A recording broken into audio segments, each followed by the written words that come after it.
But the WNBA All-Star Game ratings have come out, and all I could think of right off the bat was 4 little letters.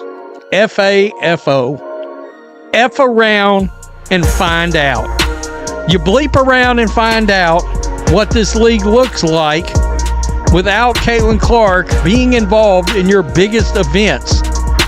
They swore the WNBA playoffs would be just fine without Caitlin Clark. Liberty is playing the best style of basketball. They are playing the best basketball currently in the WNBA. And when they just had a nationally televised game on ESPN against the Chicago Sky, against Angel Reese, who was one of the biggest names in the WNBA, they had around 600,000 viewers, which is so low. You cannot make fans watch what they don't want to watch. But all we heard last year is if the fans were only watching the Indiana Fever, only watching games Caitlin Clark was playing in, then they weren't real fans and they didn't like basketball. And you just had so much media and WNBA personalities and even players just shunning the new fans. They swore the WNBA playoffs would be just fine without Caitlin Clark.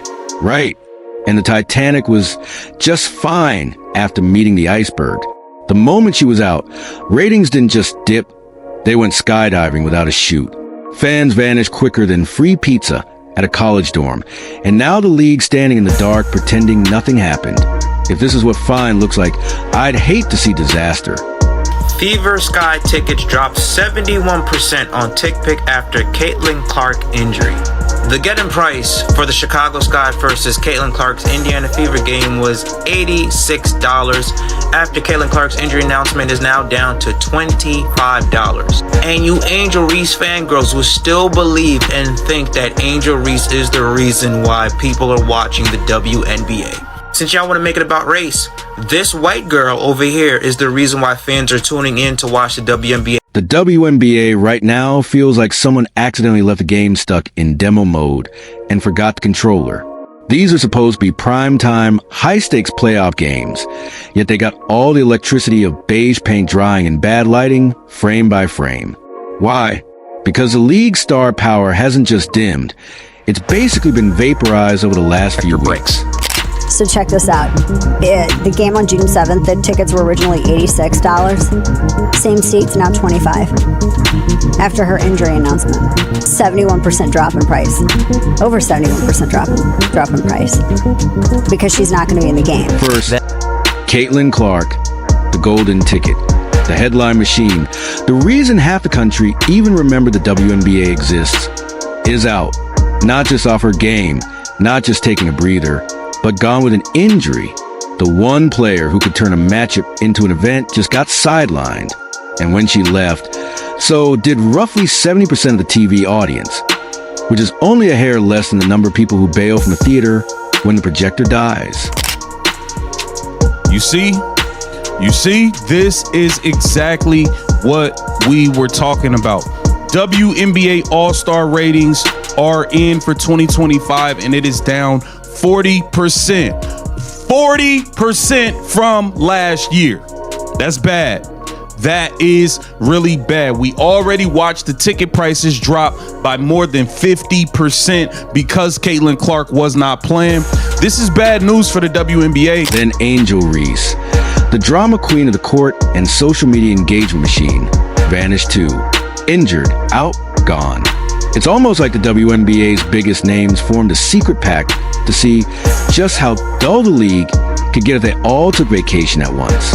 If you consult the graph that I've just posted here, you'll see that nobody is watching the WNBA. That's the reason why the WNBA isn't making... Oh, sorry, I missed a few of them. So this is the reason why the WNBA isn't making any money, and they're not getting paid. It gets worse. And as if the basketball gods decided to do a roast, Sydney Colson, gone. Ari McDonald, gone.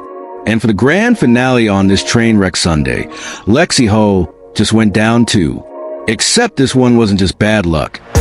It was referee-assisted carnage. The officiating has been so suspect lately that in any other job, HR would have already walked them out with their stuff in a cardboard box. Hull's injury felt less like an accident and more like the league equivalent of a waiter dumping soup in her lap and then charging you for Given refill. Clark's unprecedented star power, her being confined to the Fever's Gamebridge Fieldhouse sidelines was always going to impact ratings, and she was actually there. It was her team. And the fans sent a clear message. The injuries aren't just bad, they're catastrophic. At this point, games feel less like competition and more like survival drills to see who can leave the court without a torn ligament. And the worst part? The replacements aren't moving the needle. Put them on TV next to a live feed of grass growing, and it'd be a ratings toss-up. The audience didn't decline, it evaporated. Empty seats, empty arenas, empty energy. You can hear the ball echoing off the hardwood because the crowd's at thin. This is supposed to be sports entertainment. But the entertainment just got yanked out like a dollar store remote with the batteries missing. Right now, the WNBA is basically trying to sell front row tickets to a concert after firing the headliner and handing the mic to the sound guy humming into it. So lads, the All-Star ratings were confirmed, and I have to say, not ideal. Not ideal for the WNBA, and I'll take a look. So, the WNBA All-Star Game had 2.19 million viewers. Like, we can't forget last year peaked at over 4 million. This, in fact, is less viewership than an average Caitlin Clark game. The officiating? Oh, don't even get me started. Refs this season have been calling games like they skimmed the Wikipedia page for basketball rules 5 minutes before tip-off. Half the whistles? Nobody in the arena, including them, knows why. The other half? Dangerous plays waved off like they're pickup fouls of the YMCA. And then people act surprised when players end up injured. At this point, the league might as well start adding ref-induced injuries to the official stat sheet. But here's the bigger problem. Without its top stars, the WNBA selling point has boiled down. Come watch the backups. Try while we pray nobody else's knee explodes. That's not a marketing strategy. It's a death sentence. And this isn't just bad luck. It's systemic. When your entire product hinges on a tiny handful of stars, you're one twisted ankle away from collapse. The league's been milking Clark, Reese, and a select few for every ratings bump they can squeeze. And the second they disappeared, the whole thing crumpled like a tent with no poles.